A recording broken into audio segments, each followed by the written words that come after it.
డబ్బు, అనారోగ్యం, ఉద్యోగం, వ్యాపారం అప్పులతో బాధపడుతున్నారా? మీకోసమే మేనిఫెస్టింగ్ మిరాకిల్స్ 11 days ప్రోగ్రామ్. నమస్తే రమగారు. నమస్తే జయ. రమగారు, నెమలి పించం ఇంట్లో ఉంచుకోవచ్చా? ఉంచుకుంటే ఏమవుతుంది?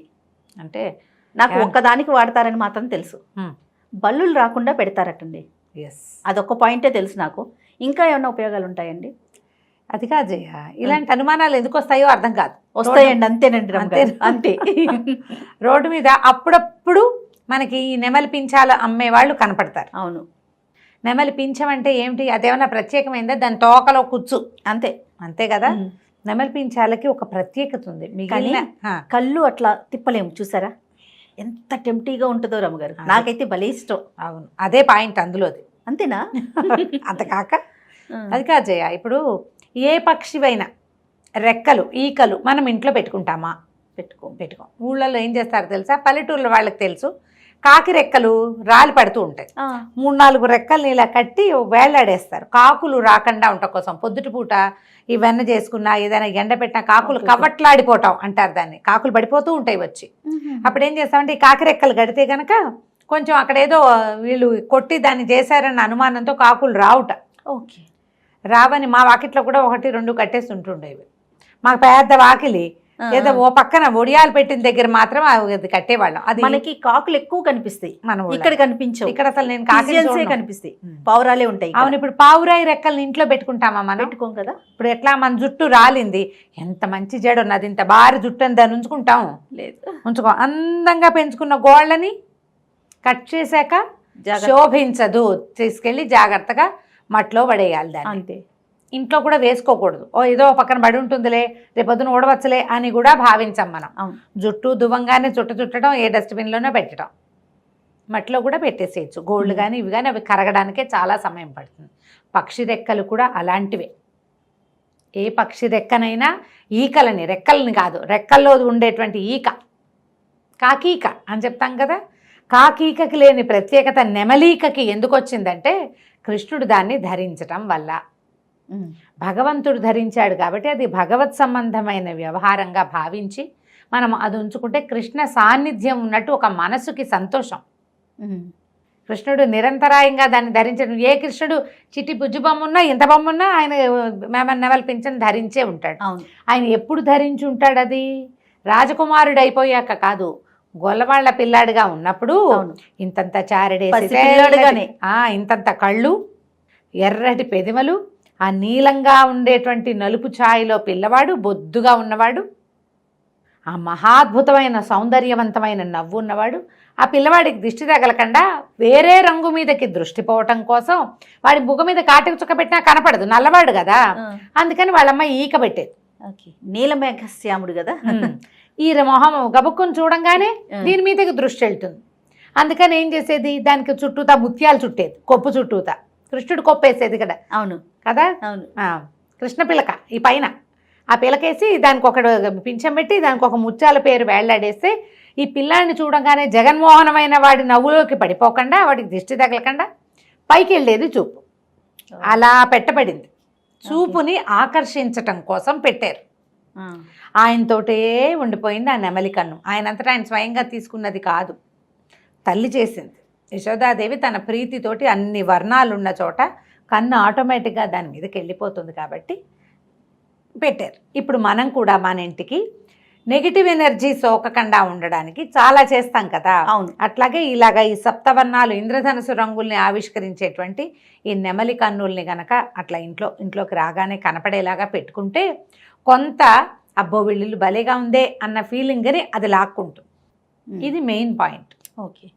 నెమలి చాలా అద్భుతమైనది. పైగా ఏంటంటే దీని మీద బోల్డన్ని కథలు కనిపిస్తాయి మనకి ఇంటర్నెట్లో. అది అస్ఖలితమైంది అంచేత దాన్ని పెట్టుకోవాలి, ఏదో కృష్ణుడికి సంబంధించింది, అదేమీ కాదు. అవన్నీ భావాలే. ఈ సంస్కృత కావ్యాల్లో రాస్తారు, నెమలి నాట్యం ఆడేటప్పుడు అది ఏంటంటే పురి విప్పుతుంది కదా. ఆ పురి విప్పినప్పుడు అది మేఘాల్లో అది ఎగిరేటప్పుడు దాని కంట్లో నుంచి నీరు వస్తుంది. ఆ వచ్చే నీరు దాని యొక్క వీర్యమని.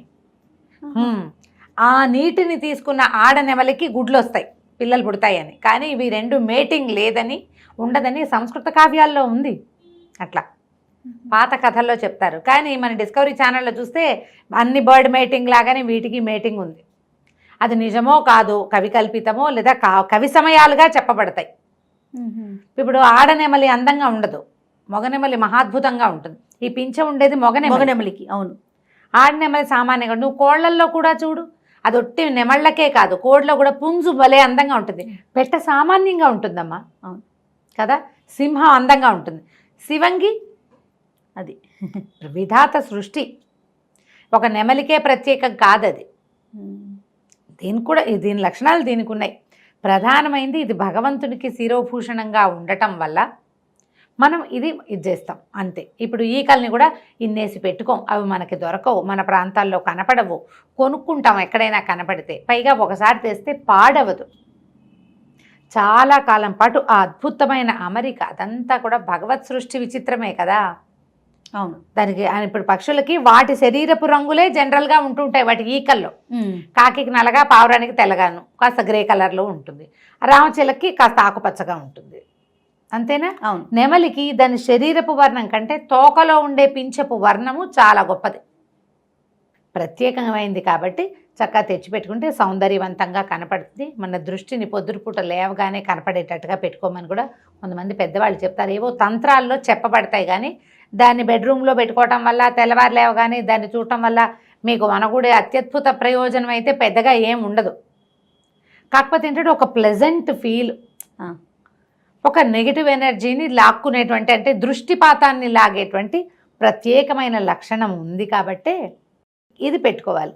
ఈ మొగనెమలి అందంగా, ఆడనెమలి వికారంగా ఉండడానికి ఒక కథ కూడా చెప్తారు జయ. పూర్వము క్రౌంచ పక్షులు అంటే ఇప్పుడు స్వర్గంలో ఉంటాయట. క్రౌంచ పక్షి అంటే క్రౌంచ పర్వతం, అది ఎక్కడ ఉంటుంది, మన కుమారస్వామి ఉంటాడని క్రౌంచ పర్వతం మీద అట్లా చెప్తారు. ఆ పక్షులట దేవతా పక్షులు అని చెప్పాలి, స్వర్గంలో ఉండేవి, మేరు పర్వతం మీద విహరిస్తాయట. అవి ఒక సమూహంగా భూలోకంలోకి వచ్చినప్పుడు గాయపడ్డాయట. పడితే ఆ ప్రాంతానికి చెందిన ఒక మహారాజు వాటికి స్వాంతం పరిచాడు, ఏదో కాస్త వైద్యం చేస్తే ఆయన చాలా సంతోషించి అవి నీకేం కావాలని అడిగితే ఏమన్నట్టయినా మీలాగా పక్షిలాగా మారిపోయి అలా తిరగాలనుంది, అత్యద్భుతమైన పక్షిగా మారి, పక్షులు తిరుగుతుంటే ఒక ఆకాశంలో విహరిస్తుంటాయి కదా, ఒక అద్భుతంగా అనిపిస్తుంది నాకు, అలా మారాలనుందంటే ఆయనకు ఒక మంత్రం చెప్పారట. ఆ క్రౌంచ పక్షులు చెప్పి సౌందర్యవంతమైన పక్షిగా మారిపోతావు నువ్వు అని చెప్పి, ఈ మంత్రం మాత్రం ఎవ్వరికీ చెప్పకూడదు అని చెప్తే ఈయన అప్పుడప్పుడు ఆ మంత్రం చదువుకుని ఈ అందమైన నెమలిగా మారిపోయి అలా తిరుగుతూ ఉంటాడు. నెమళ్ళు ఎగురుతాయి కదా. అవును, ఎగురుతాయి అంటే ఈ మామూలు పక్షులు చేసినట్టు అలా విహరిస్తూ ఉండవు, కానీ పెద్ద చెట్టు కింద నుంచి ఒక్క ఎగిరి చెట్టు ఎక్కగలుగుతాయి. విహరించేవాడు తోటల్లో, తనకు సంబంధించిన తోటల్లోనే విహరిస్తుంటే ఈ భార్య ఆయన వెంబడబడి నాకు రహస్యం ఎందుకు, రహస్యాలు చెప్పకపోతే ఒప్పుకోని భార్యలు ఎక్కువ మంది ఉంటారు. ఏదైనా కాస్త సీక్రెట్ ఉంటే నాకెందుకు చెప్పవు, సహధర్మచారిణి కదా, అది కదా ఇది కదా, నన్ను ఇచ్చేస్తావా అడ్చేస్తావా, ఈ పాయింట్ మీదే రహస్యాలు చెప్పడు కాబట్టి వదిలేసే భార్యామణులు కూడా కనపడతారు. బలవంతంగా ఆ మంత్రం చెప్పించుకుందట. చెప్పించుకున్నాక ఆవిడ కూడా, కానీ ఆ మంత్రం చదివే తొందరపాటులు ఆవిడ సౌందర్యవంతమైన అనే మాట చెప్పలేకపోయింది. దాంతో కురిపోయిన మగ నెమలిగా ఉండిపోయింది అనమాట. ఆడనెమళ్ళు బాగుండవు, పీహెన్స్ అంటారు, కోడిలానే ఉంటుంది, అది కోడిలాగానే ఉంటుంది. అట్లా పుట్టిందని నెమలి తను ఎంత కోరుకున్నాడో, ఎన్ని వర్ణాలు కావాలని ఆయన భావించాడో అలా పుట్టాడని కథ చెప్తారు. ఓహో, నీకు వాళ్ళు ఆ క్రౌంచ పక్షులు చెప్పించాయట అతన్ని, నీకు భార్య ద్వారా సంతానం కలగదంటే అప్పుడు ఆయన చాలా దుఃఖిస్తే విధాత అతనికి అవకాశం ఇచ్చాడు. నీకు వీర్యం కంటి నిండా వచ్చే మార్గం నేను చెప్తానని కనికరిచ్చాడు. ఇది ఒక కథ. మరి ఈ కథని బేస్ చేసుకున్నా ఇంకో బేస్ చేసుకున్నా ఇలాంటి మాటలు పుట్టినాయి. కానీ జనరల్గా పక్షుల్లో చాలా చోట్ల కూడా, జంతువుల్లో కూడా మగవి బాగుండి ఆడవి సామాన్యంగా కనపడతాయి. ఓకే, అలా కనిపిస్తాయి తప్ప దాని మీద ఆలోచించి దానివల్ల అదేదో జరుగుతుందని మాత్రం భావించకండి. బట్ ఇంట్లో ఉంటే ఏమవుతుందంటే మనకి ఒక పాజిటివ్ ఎనర్జీ, పాజిటివ్ సోర్స్ ఆ కలర్స్ వల్ల. అవును, ఇప్పుడు అలా అందంగా అమర్చే రంగులు మనం చాలా కష్టపడాలి అట్లా కలర్స్ సరిచేయటానికి. మనం ఏం కష్టపడక్కర్లేకుండా దొరుకుతాయి మనకి. మనం ఇంత అపురూపంగా పెట్టుకుంటామా, మీకు తెలుసో తెలీదో, రాజస్థాన్లో ఈ నెమలికల చీపులతో వాకిళ్ళు ఊడ్చుకుంటారు. వాకిలి ఊడుస్తారు లిటరల్లీ. కుంచగా యూజ్ అవుతుంది అది. పొడుగ్గా ఉంటుందా, అవునవును. ఎక్కువ రోజులు రాలిపోకుండా గట్టిగా ఉంటాయా? పాత రాజస్థానీ మూవీస్ చూస్తే అక్షరాల నిజమమ్మా. మీ తాలూకు భగవంతుని వ్యవహారంలో నేను ఏదైనా అడ్డం పెడుతున్నాను అనుకోండి, కృష్ణుడు అంటే నాకు పంచప్రాణాలే, చాలా ఇష్టం కదా మీకు. చాలా ఇష్టం. కూర్చున్నా నుంచున్నా కృష్ణానే, ఎవరైనా దండం పెట్టినా కృష్ణార్పణమే. ఇలా జరుగుతుంది. అదేలేండి, ఆ ప్రాంతంలో అలా వాడతారు. ఇప్పుడు కృష్ణుడు అని భక్తిగా పెట్టుకునేవి. చిన్నప్పుడు ఏం చేశాను, నెమలికి పెట్టి దానికి కొబ్బరి ఇది వేసేవాళ్ళం, కొబ్బరి పువ్వారం అంటారు. ఏంటంటే లోపల మొవ్వులో మెత్తటి గుజ్జు లాంటిది ఉంటుంది, అది పెడితే ఇది పిల్లలు పెడుతుంది అనుకునేవాళ్ళం చిన్నప్పుడు.